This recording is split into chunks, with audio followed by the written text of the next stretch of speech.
Hello, ನಮಸ್ಕಾರ ಸ್ನೇಹಿತರೆ. ಎಲ್ಲರೂ ಹೆಂಗಿದ್ದೀರಿ? ನನ್ನ ಚಾನಲ್ಗೆ ಸ್ವಾಗತ. ಇವತ್ತು ಬೇಬಿ ಕಾರ್ನ್ ಮಸಾಲ ಹೆಂಗ್ ಮಾಡೋದು ಅಂತ ನೋಡೋಣ. ಮೊದ್ಲಿಗೆ ಒಂದ್ ಪಾತ್ರೆ ಒಳಗ ಒಂದ್ ವಾಟಕದಷ್ಟು ನೀರ್ ಹಾಕೊಂಡೆ. ಆ ನೀರಿನೊಳಗ ನಾವ್ ಹೆಚ್ಚಿಟ್ಕೊಂಡಿರೋಂತ ಬೇಬಿ ಕಾರ್ನ್ ಅನ್ನ ಹಾಕಿ ಒಂದ್ ಹಾಫ್ ಬಾಯ್ಲ್ ಆಗೋ ತರ ಕುದಿಸ್ಕೊಂಡ್ಬಿಡ್ತೀನಿ. ಇದು ಬಹಳ ರುಚಿ ಆಗ್ತದ ಪಲ್ಯ. ಒಮ್ಮೆ ಮಾಡಿ ನೋಡ್ರಿ ನೀವುನು. ಆಮೇಲೆ ಅದ ಟೈಮಿಗೆ ನಾ ಒಂದ್ ಪಾತ್ರೆ ಒಂದ್ ಬಾಣ್ಲಿ ಇಟ್ಕೊಂಡಿನಿ. ಅದ್ರೊಳಗ ಒಂದ್ 2-3 ಸ್ಪೂನ್ ಅಷ್ಟು ಎಣ್ಣೆ ಹಾಕೋತೀನಿ. ಆಮೇಲೆ ಒಂದ್ 2 ಸ್ಪೂನ್ ಅಷ್ಟು ತುಪ್ಪ ಹಾಕೋತೀನಿ. ತುಪ್ಪ ಹಾಕೊಳ್ಳೋದ್ರಿಂದ ರುಚಿ ಎನ್ಹಾನ್ಸ್ ಆಗ್ತದ. ಅದಕ್ಕ ತುಪ್ಪ ಹಾಕೋತೀನಿ. ಆಮೇಲೆ ನಾ ಇಲ್ಲೇ ಒಂದ್ 2 ಈರುಳ್ಳಿ ತಗೊಂಡಿದ್ದೆ. 2 ಈರುಳ್ಳಿ ಅದನ್ನ ಸ್ವಲ್ಪ ಹೆಚ್ಚಿಟ್ಕೊಂಡು ಅದನ್ನು ಹಾಕ್ತೀನಿ. ಆಮೇಲೆ ಒಂದ್ 2 ಟೊಮೆಟೊ ಹಣ್ಣು. ಆಮೇಲೆ ನಾ ಇಲ್ಲಿ ಕೊತ್ತಂಬರಿ ಕಡ್ಡಿ ತಗೊಂಡಿನಿ. ಅದು ಕೊತ್ತಂಬರಿ ಕಡ್ಡಿ ಎಳೆದಿತ್ತು. ಅದನ್ನ ಯಾಕೆ ವೇಸ್ಟ್ ಮಾಡೋದು ಸುಮ್ನ ಅಂತಂದು ಅದನ್ನ ಹಾಕೊಂಡಿನಿ. ರುಚಿ ಆಗ್ತದದು. ಆಮೇಲೆ ಒಂದ್ 10-12 ಗೋಡಂಬಿ, ಆಮೇಲೆ ಒಂದ್ 4-5 ಚಕ್ಕಿ, 2 ಹಸಿಮೆಣಸಿನಕಾಯಿ ಹಾಕ್ತೀನಿ. ಯಾಕಂದ್ರೆ ಮುಂದಲ್ಲಿ ಖಾರ ಪುಡಿನೂ ಹಾಕೋದಿರ್ತದ. ಆಮೇಲೆ ಒಂದ್ 2 ಸ್ಪೂನ್ ಅಷ್ಟು ಜೀರಿಗೆ. ಇದನ್ನೆಲ್ಲಾ ಹಾಕೊಂಡು ಚಂದಾಗಿ ಬಾಡಿಸ್ಕೋಬೇಕಾಗ್ತದ. ಆಮೇಲೆ ಹಂಗ ರುಚಿಗೆ ಒಂದ್ 2-3 ಲವಂಗ ಹಾಕೊಂಡು ನೀಟಾಗಿ ಅದು ಈರುಳ್ಳಿ ಕಲರ್ ಚೇಂಜ್ ಆಗೋ ತನಕ ಫುಲ್ ಬಾಡಿಸ್ಕೊಂಡ್ಬಿಡ್ಬೇಕು. ಅದಕ್ಕ ಒಂದ್ ಮುಚ್ಚಳ ಮುಚ್ಚಿ ಇಟ್ಬಿಡ್ತೀನಿ.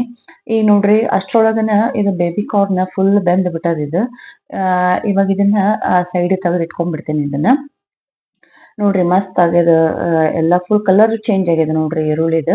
ಅದಕ್ಕ ಇದೊಂದ್ ಸ್ವಲ್ಪ ಬಿಟ್ಬಿಡ್ತೀನಿ. ಆಮೇಲೆ ಜಾರ್ ಒಳಗ ಇದನ್ನೆಲ್ಲಾ ಫುಲ್ ಹಾಕೊಂಡ್ ಆ ಇದ್ ಮಾಡ್ಬಿಡೋಣ.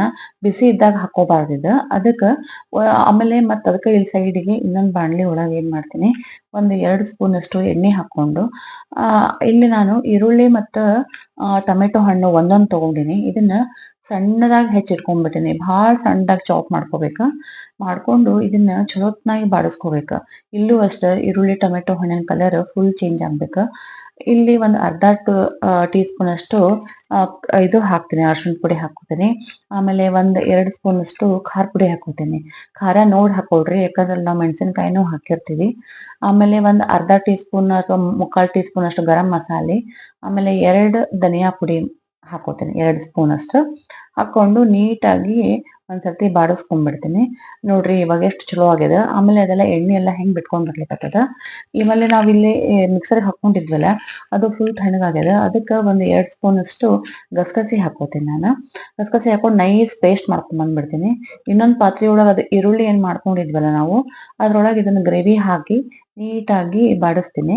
ಅದನ್ನ ನೋಡ್ರಿ ಕುದಿಲಿಕ್ ಸ್ಟಾರ್ಟ್ ಆಗ್ಯದ. ಅದಕ್ಕ ಒಂದ್ ಮುಚ್ಚಳ ಮುಚ್ಚಿ ಇಟ್ಬಿಡ್ತೀನಿ. ಅದಕ್ಕ ನೋಡ್ರಿ ಮಸ್ತ್ ಕುದಿಲಿಕತ್ತದ ಅದು. ಈಗ ಅದು ಬೇಬಿ ಕಾರ್ನ್ ನಾವೇನ್ ಬೇಯಿಸಿ ಇಟ್ಕೊಂಡಿದ್ವಲ್ಲ ಅದನ್ನ ಫುಲ್ ಹಾಕೊಂಡ್ಬಿಡ್ತೀನಿ ಅದನ್ನ. ಅಂದ್ರ ಅದು ಮಸಾಲೆ ಒಳಗ್ ಹೊಂದ್ಕೊಂತು ಅಂದ್ರ ಅದು ರುಚಿ ಜಾಸ್ತಿ ಆಗ್ತದ. ಆಮೇಲೆ ಟೇಸ್ಟುನು ಭಾಳ ಚಲೋ ಕೊಡ್ತದ ಅದು. ಅದಕ್ಕ ಅದೆಲ್ಲ ಫುಲ್ ಹಾಕೊಂಡ್ಬಿಟ್ಟೇನಿ ಈಗ. ಆಮೇಲೆ ಮ್ಯಾಲೆ ಅದು ಸ್ವಲ್ಪ ಇದು ಹಾಕೋತೀನಿ, ಪನ್ನೀರ್ನ ತುರ್ದ್ ಹಾಕೋತೀನಿ. ಅವಾಗ ಏನಾಗ್ತದ, ಗ್ರೇವಿ ಕನ್ಸಿಸ್ಟೆನ್ಸಿ ಚಲೋ ಬರ್ತದ. ಆಮೇಲೆ ರುಚಿನೂ ಹೆಚ್ಚಾಗ್ತದ. ಆಮೇಲೆ ಗ್ರೇವಿ ತಿಕ್ ಬರ್ತದ ಅದು. ಅದಕ್ಕ ನಾವು ಸ್ವಲ್ಪ ಪನ್ನೀರನ್ನ ತುರ್ದ್ ಹಾಕೊಂಡೆ. ಆಮೇಲೆ ನಾವಿಲ್ಲಿ ನೆಕ್ಸ್ಟ್ ಕಸೂರಿ ಮೇಥಿ ಅಂತೀವಲ್ಲ, ಕಸೂರಿ ಮೇಥಿ ಅದನ್ನ ಒಂದ್ ಸ್ವಲ್ಪ ಹರಿದ್ ಹಾಕ್ಬಿಡ್ತೀನಿ ಅದನ್ನ. ನೋಡ್ರಿ ಇದು ಹಾಕೋದ್ರಿಂದ ಘಮ ಹೆಚ್ಚಾಗ್ತದ. ಈಗೆಲ್ಲ ನಾರ್ತ್ ಇಂಡಿಯನ್ ಡಿಶಸ್ಸಿಗೆಲ್ಲ ಇದನ್ನ ಹಾಕೋದ್ರಿಂದ ಅದ್ರದ್ದೇ ಆದ ಫ್ಲೇವರ್ ಬರ್ತದ ನಮಗ. ಅದಕ್ಕ ಅದನ್ನ ಹಾಕೊಂಡೆ. ನೋಡ್ರಿ ಮಸ್ತ್ ಕಾಣ್ಲಿಕತ್ತದ ಅದು. ಚಲೋತ್ನಾಗ ಕುದ್ಬಿಡ್ತು ಅಂದ್ರ ಪಲ್ಯ ಭಾಳ ರುಚಿ ಆಗ್ತದ.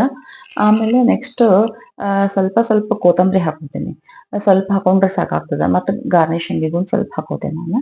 ಈಗ ನೋಡ್ರಿ ಪಲ್ಯ ಪರ್ಫೆಕ್ಟ್ ರೆಡಿ ಆಗ್ಯದ. ಇದು ಚಪಾತಿ ಪುಲ್ಕಕ್ಕ ಭಾಳ ರುಚಿ ಅಂದ್ರೆ ಭಾಳ ರುಚಿ ಆಗ್ತದ. ಇದನ್ನ ಒಂದು ಸರ್ವಿಂಗ್ ಬೌಲಿಗೆ ಹಾಕೊಂಡ್ಬಿಡ್ತೀನಿ. ಈ ವಿಡಿಯೋ ನಿಮ್ಗ ಇಷ್ಟ ಆಗ್ಯದ ಅಂತ ಅನ್ಕೋತೀನಿ. ಇಷ್ಟ ಆಗಿತ್ತು ಅಂದ್ರೆ ಲೈಕ್ ಮಾಡ್ರಿ, ಶೇರ್ ಮಾಡ್ರಿ, ಆಮೇಲೆ ಸಬ್ಸ್ಕ್ರೈಬ್ ಆಗೋದನ್ನ ಮರಿಬೇಡ್ರಿ.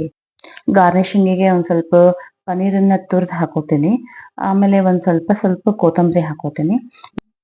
ಬೇಬಿ ಕಾರ್ನ್ ಮಸಾಲಾ ಗ್ರೇವಿ ಈಗ ರೆಡಿ ಆಗಿದೆ. ಹೊಸ ರೆಸಿಪಿಯೊಂದಿಗೆ ಮತ್ತೆ ಸಿಗ್ತೀನಿ ಸ್ನೇಹಿತರೆ. ಧನ್ಯವಾದಗಳು.